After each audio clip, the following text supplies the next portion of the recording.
Hey, this is Becca Bowen, known as Country Barbie, and you are listening to the Garrett Smith Podcast. Ladies and gentlemen, welcome to episode 29 of the Garrett Smith Podcast, which means it has been 29 episodes since we were about to flatten the curve. Fun times. Today we have with us Miss Becca Bowen, a.k.a. Country Barbie. A lot of the guests I have are from Texas, but fun fact, you are calling from South Carolina, correct? I sure am. I was about to say the sunny state of South Carolina, but actually it's raining today and it's quite cold. I don't know where this cold front came from, but... Kind of the same here. Like last week when it dropped from the hundreds down to the mid-90s, everybody in Texas was like, yeah, it's so cold outside. I will say this cold front has been good for hunting, though. Right? All right, what are your favorite? I'm like going to jump right in. What are your favorite things to hunt? Well, really, my favorite is whitetail deer. That's what my favorite thing is. Me and my brother, it's really a family tradition of ours.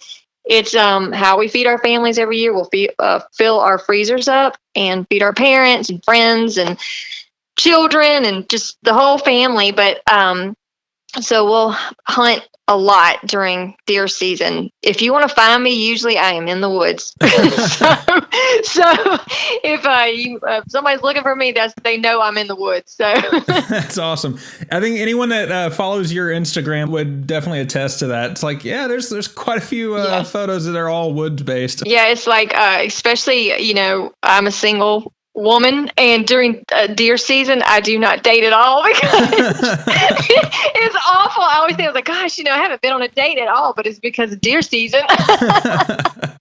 Somebody asks you, it's like, well, I hope you like deer stands because that's where we're going. Like, well, my first question is, do you hunt? Because we can go on a date and hunt in the deer stand. So, ladies and gentlemen, just a quick rundown here. Becca, a.k.a. Country Barbie, Miss Bikini Fitness 2019, avid huntress, country outdoor influencer, and now a recording artist as well. So, you've managed to stay busy amid a global pandemic. So, kind of tell us what all you've been working on. The crazy thing is because everything, people stopped touring and we weren't able to do anything. Everybody was staying home. So it gave all these performers a chance to actually write, because usually we're so busy that we can't write together. Yeah. Somebody's always doing something. So through the entire quarantine, I just ended up co-writing with friends in Nashville over Skype. And so now that everything's kind of, getting back to normal, we're now in the studio recording all these songs that we wrote together. And so I did stay very busy with that during the quarantine, and it opened up a lot of doors for me because, I got to meet new people that I had not met before and made a lot of connections in Nashville because of the quarantine. That's really cool. Like a really good way to make the most of it. Yes, I mean, most of the times I'm literally was in pajamas, on these Skypes, I'm like, excuse me, sorry, I'm in my pajamas. But, I didn't feel like getting dressed today because I'm not going anywhere. I definitely put one day, and I'm sure somebody from work will be listening to this of all times, but, I was like business attire all the way waist up. And I realized I was like, oh man, I left my actual work pants in the other room, shorts. So I'm just sitting here like basketball shorts. Is that not so funny? I always think about, I bet these people are probably in their boxers or something underneath that table, because they probably have a business suit top on and like boxers on there because you can't see. Yeah, it's like those Progressive commercials where they're like talking over each other and flow, and they're like, you're not muted. I'm like, this is too true. Yeah, like I'm totally wearing pajama pants and a real pretty top right now, Because we can get away with it. It's kind of interesting how that all works out, because like doing the songwriting and everything down here in Texas, a lot of us, we're always writing songs, but we kind of had this thing where the numbers started to go down. And so they just opened everything back up. And then we had a huge spike. Really? And so then they shut everything down. And so it was almost like a donut. Yeah, it was like the eye of the storm. So a lot of us got together, like, hey, I just booked these 3 shows. You want to open, you want to headline, you want to co-write, all these different plans. And then it got re-shut down. We're like, okay, so scrap all of that. That's exactly what happened in Nashville. Everything opened back up, and then bam, got closed like within 2 weeks. And we're like, oh my gosh, we had all these places to perform and all this stuff planned, and then back at the house writing. Yep. I was like, oh my gosh, it was terrible. But things really are starting to get back to normal. I thank That's- God for that, because I was getting bored, like really bored. Well, it's hard to picture that you're often bored because you've got so many different projects. It seems like you're always working on. So kind of take us back to earlier in your creative career, with modeling and everything else you've been working on, and just kind of tell us about your influences and what really got you going. As a child, I live in South Carolina, and as a Southern belle, most people, their children start off in pageants here. And that really is kind of what gave me my start. I started off in pageants, and I was so shy. Most people don't even believe this, but I was so shy that you couldn't even get me to walk on stage. My mom would pretty much have to walk with me or, push me out there because I was scared to death. But I thank God that she put me in pageants because, I came out of my shell. I was just so shy. And so it started with the pageants, and then, of course, you have to have a talent to be in the pageants. So I started singing. And then once I started singing, that just opened up huge doors for me. And then I started traveling. And eventually, around 8 years old, I ended up moving to New York and going there off and on. I'd come back and forth, go back and forth from South Carolina to New York. And I was in shows there and did print work and modeling. And did some movies. I started out very young. So I've been in this business a long time. And, when I got around 18 years old or so, I just needed to take a break. And then I took a long break, then got back into it. It's something that sometimes you just need to take a break from. Yeah. It's a very, can be very stressful and overwhelming business to be in. And at that time I was just like, oh, I need a break, and then I ended up, getting married, but then I got divorced, and so that was my talent. So I had to get back into singing again and modeling, and eventually I became Miss Bikini Fitness, which I'm still Miss Bikini Fitness, which strangely won that title in 2019, and now it's 2020. Well, they did not have another fitness pageant, so they let me be Miss Bikini Fitness until 2021. Oh wow! So no, so I was like, well, that was great. No term limits. No, so I'm like, wow, I get this title for a really long time. So where I thought that I was going to take a break from modeling, no, that's not going to happen because I have to continue on with this title until 2021, which is great though. I mean, I love it. Being a fitness model, I'm a personal trainer also. And being a fitness model, that opened up some huge doors for me too. So I'm modeling, I'm personal training, and I'm singing. So I have a lot going on. And then also I have a show on the Outdoors channel coming up too. So I'm awesome. So it's just been crazy, but exciting, crazy, Well, it's funny, you mentioned you were in New York. I'm like, New York needs more accents like yours. Just like, oh my gosh, you should have seen the way that people would look at me when I first, started traveling back and forth. Like, wow, like I can't even understand what you're saying. It was kind of embarrassing. And they were like, I actually, I ended up going to classes, like acting classes, where they would teach me not to have a Southern accent. I mean, obviously it did not work because it is really bad now. But I went through training for acting and all that, and they tried their best to get rid of that Southern accent. And finally, it was just like, just let her go with it, like, just let her own it. It's not going anywhere, Have you gotten to do a lot of traveling with these different projects? Because you mentioned New York and then Miss Bikini Fitness and all that. So you're probably going to go a lot of places. I do. Miss Bikini is in Miami, so I was traveling back and forth to like Florida and just different places modeling for them. And like the quarantine happened, so it kind of slowed me down for a little while. Now, my second home is Nashville. Of course, I go back and forth from South Carolina to Nashville, and I absolutely love Nashville. Franklin, Tennessee is one of my favorite spots to go because it's just so peaceful. It's just acreage everywhere. It's absolutely beautiful. So I enjoy going back and forth. I really do. And I have a lot of friends there. So it's been really enjoyable now that we can all get out and sing again and record in the studio. It's just been wonderful. That's really cool. I'm gonna jump back to something you mentioned there a second ago. You've got an upcoming show. What can we expect from that? Well, I can't say much about it, but it's going to be on the Outdoors channel, and it's going to be kind of like well, it's definitely a hunting and a little bit of challenging survival type show. So I'm excited about this. A little nervous, a little bit scared, but I hunt all the time with my brother, and my brother is so cool. Like, he's always, he knows how to live off the land, and he's just amazing. He really is amazing, and he's taught me everything he knows. So, I go hunt by myself. I can go I know, what kind of vine to get if I need water, that kind of stuff. He's just taught me everything. So I will be fine on the show, and like I said, I'm excited about it.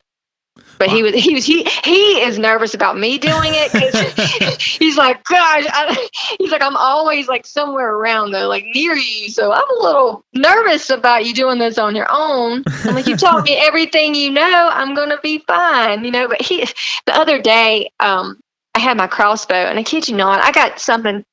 I have this, I can't even think of the name of it right now, but this winch thing on the side of it, and I got it stuck, and I kid you not, he made something out of 2 sticks and a rope to unhook that thing, and I'm like, what in the world? Like, so we have country Barbie and country MacGyver teaming up. Yeah, I mean, like, he really is. I'm like, I wonder what he could do with a bar of soap, Like, I'm telling you, he is country MacGyver. Like, no joke. It's freaky. Like, I'm like, how do you learn this stuff?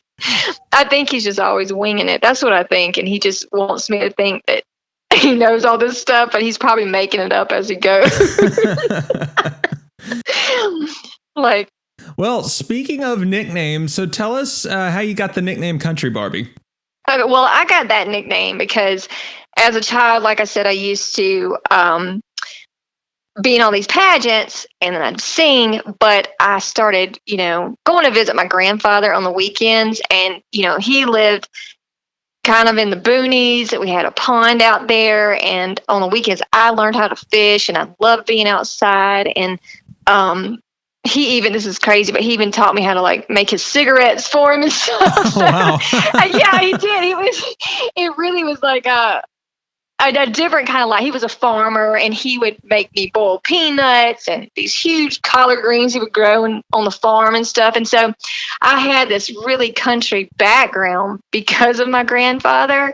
And so from there, I became this really outdoors girl. I'd go fishing all the time. And then later on in my life, I started hunting, and it just became such a passion for me that, everybody started calling me Country Barbie, just because I had the Southern Belle side, and then I would jump in the mud if I needed to, because like a couple months ago, I noodled out a 45-pound catfish out of a hole. And so that really, that name really stuck then. Like, one day she's noodling a 45-pound catfish, and the next day she's in Nashville performing. And that's exactly how it went, So I think I earned that name.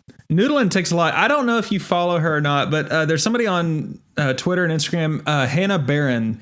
Her dad, Jeff. Like, her arms, like, she just pull those things out. I'm like, dude, I feel like such a wuss every time she'll pull like a 50-pounder out of the water. Yeah, she's amazing. Like, she is the catfish queen. Definitely. But they will tear your arm up. Yeah. Like, they will tear you up. And this last one I had definitely made me bleed. And I was just like, whoa, I never expected it to be that big. It was as tall as I was. So that's awesome. Did you post a picture of that one the other day? I did post a picture of that. Like, the head of that catfish is bigger than my head. I was like, I think I saw that. Yeah, it's crazy, but that was like the biggest adrenaline rush I've had. I told somebody the other day, I was like, you know what? I was so excited about getting that catfish because it was that big that I was just as excited about that as when I won Miss Bikini Fitness. Like, no joke. Because I was just like, it was such an accomplishment because it's so dangerous to go underneath the water and, get catfish that big. And when you you have to be pretty strong to do that. They will, I mean, like Yeah. you're literally fighting with this fish underneath the water. Like they will kick your butt. I'm serious. Oh, they're tough. Yeah. They're tough. Like, I was like, woo, that was crazy. So the adrenaline, that's why I love doing it. Just a huge adrenaline rush. Take us to this new song that we are about to hear from you soon. It's called Love It, Leave It. Was this one that you wrote during this quarantine with other writers, or is this something that was older, newer? Tell us about it. Actually, somebody brought this song to my production team and thought that it was going to be a perfect song for me to sing. It was really like Miranda Lambert, real spunky song. And when I heard it, I was like, oh my gosh, like I knew immediately I had to record the song. And so, this song, I feel like everybody can identify with it and relate to it because it's about, going through heartache and then, finally realizing that, you don't waste my time. If you don't love me, then just leave because I don't need this. Like I'm worth more than this.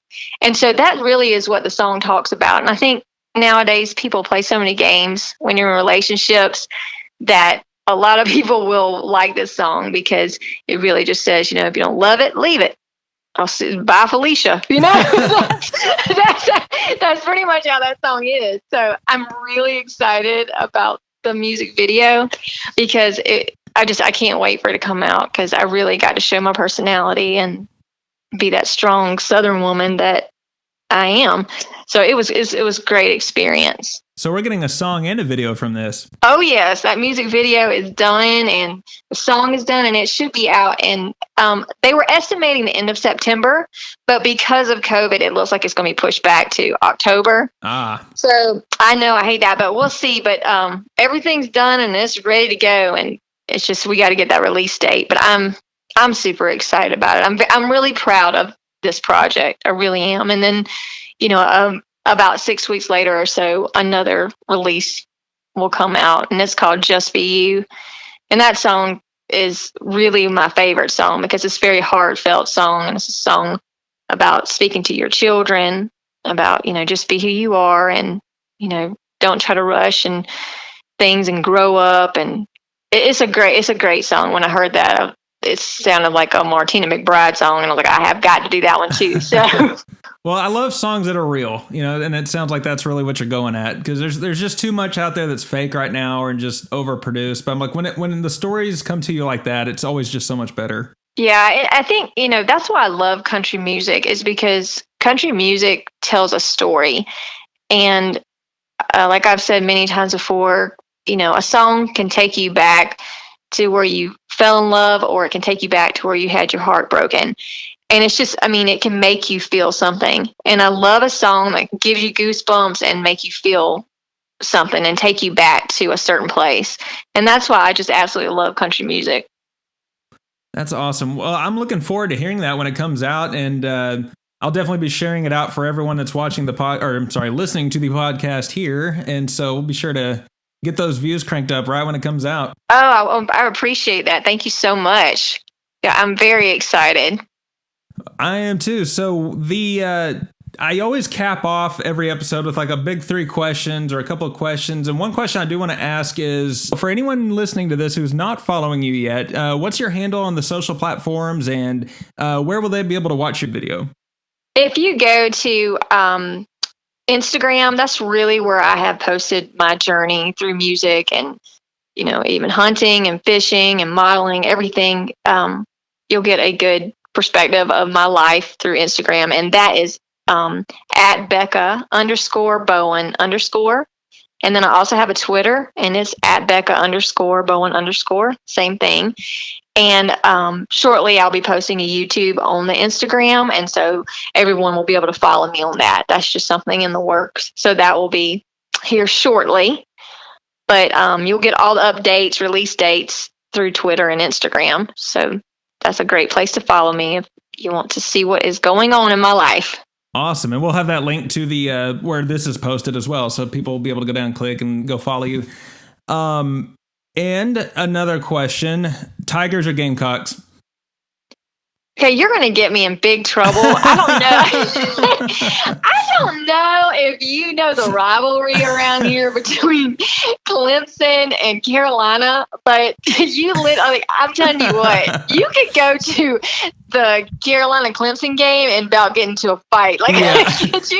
Well, we have 12. We have 12 in Texas, so it's like stepping in a landmine. After this airs, I'm gonna get some hate mail, and I know it.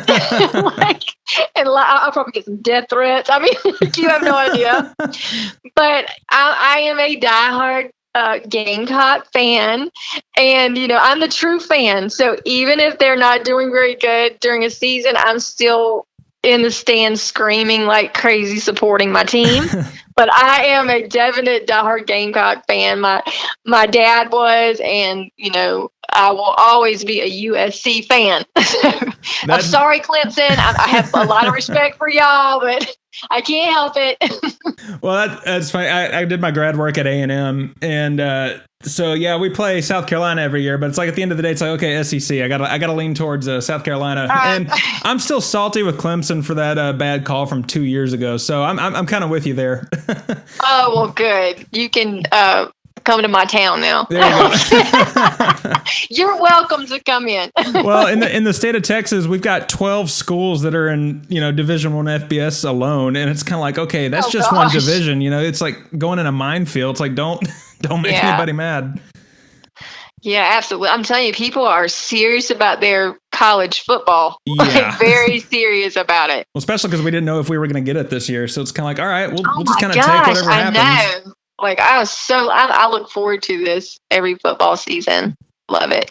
It's going to be a little different this year, I've heard, but I'm excited about it. I'm just interested to see how it plays out. Yeah, me too. I think everybody is, as long as we can tailgate even at the house with our chili or whatever, we'll be fine. Well, down here in Texas, there's like no tailgating now, and the bars and restaurants, you're not allowed to stand or dance in restaurants. And we're like, so it's like, oh, really? I don't know what to do with my hands. We're just, oh wow. Yeah. So the big finale question: funniest or craziest story you can tell from your career in any of the categories we've gone over? Oh gosh, well that is an easy one, and it's kind of gross, but I'm gonna tell you anyways. So people don't realize exactly what goes behind photos that they see on Instagram or anything else that are just like absolutely beautiful and stunning. They have no idea like what it took to get that photo. And so after I won Miss Bikini, I had to go to Florida, and I heard that I was going to be swimming with sharks, and I had to wear an evening gown for the photos underneath the water.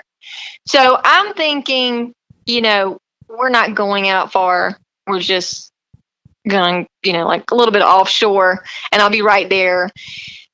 Not knowing that, we're going about an hour away, and, we're like really going offshore, and the waves were pretty bad, and there was a storm coming in, but we had to get these shots.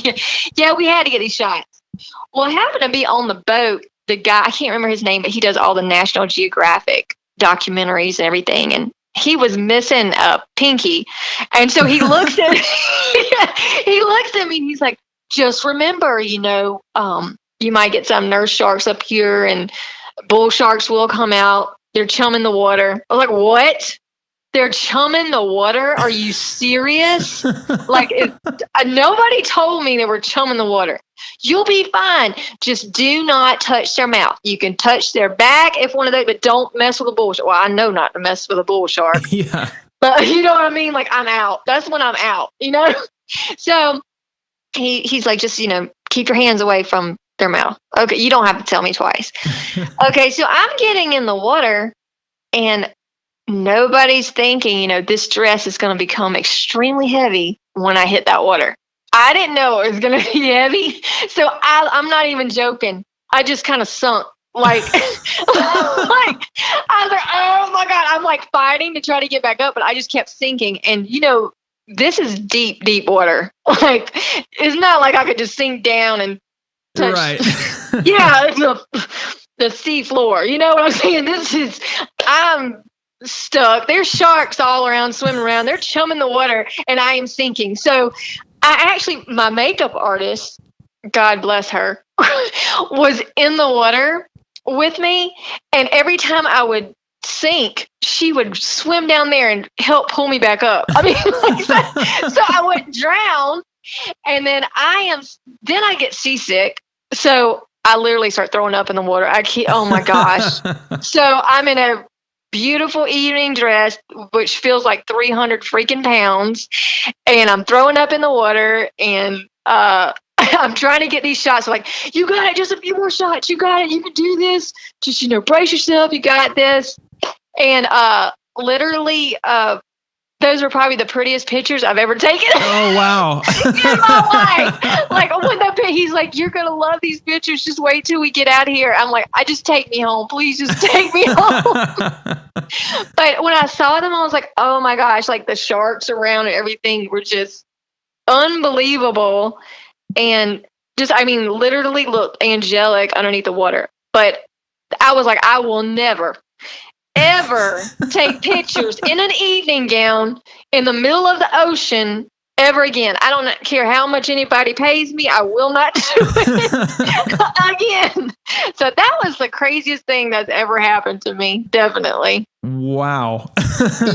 Yes, that's a big one. I gotta say, I don't think we've had any stories like that told on the podcast. Yeah, that one was rough. I'll tell you. And then like people that don't fish don't realize like material like that is going to attract fish and sharks. Oh yeah. And so I'm like, do y'all realize, I fish, like I fish all the time. Like my dress is going to attract a huge shark. Like you got to get me out of here. So I'm like, you got to get me out of here. Just take these pictures, because I'm like just waiting on that bull shark to come grab my dress and carry me off to the ocean. Like, how long did it take y'all to get the shots? Oh gosh, it literally was like a 3-hour thing. It was in and out of the water, back and forth, and I had 2 outfits. So I felt better when you're in the ocean, like in the water. The seasickness kind of like goes away, but when you're sitting on the boat, oh yeah. My God, you see what I'm saying? Like yep. I would rather be in the water than on the boat, because when you're on the boat, Lord have mercy. That's like that. I usually don't get seasick, but the waves were just unreal. Well, especially when you've been in the water that long. I mean, it's just. Well, yeah, and then I was swallowing water too, so that's when I got sick. So that's what I was like. That was the photo shoot from hell. It really was. But I'm glad I did it, because it was an experience. I've always wanted to swim with sharks, so that was really cool. If I ever did it again, I just definitely would not be taking an evening gown to do it in. Just do the traditional cage dive, just kind of like. Yeah, now that's on my bucket list. I would love to go on a cage dive with great white sharks. That is definitely on my bucket list. I will definitely do that one day. That's funny. My wife and I were just talking about that like 2 weeks ago. She's like, would you ever do that? I'm like, heck yeah, I'd do it. Absolutely. Sign me up. I would say you've seen it all, but as soon as you say that stuff comes up. Yeah. I have like the worst luck in the world. So if it can happen, it's going to happen to me. I'm always like, everybody's like, why are you so over prepared? Like, because literally I've learned I better be over prepared, because I know something's going to happen. Yeah. It does. Well, speaking of things coming up next and luck, on a good note, I'm looking forward to hearing these 2 songs you're going to get out and the video, and I'll be sure to share those for anyone that's listening here today. And it's been fun having you on here, and thank you so much. Like I said, I truly appreciate you asking me to be on the show, and I'm just excited to be on here. And so thank you so much for letting me be a part of it. No problem. Well, you're welcome back anytime, and we'll talk to you then. All right.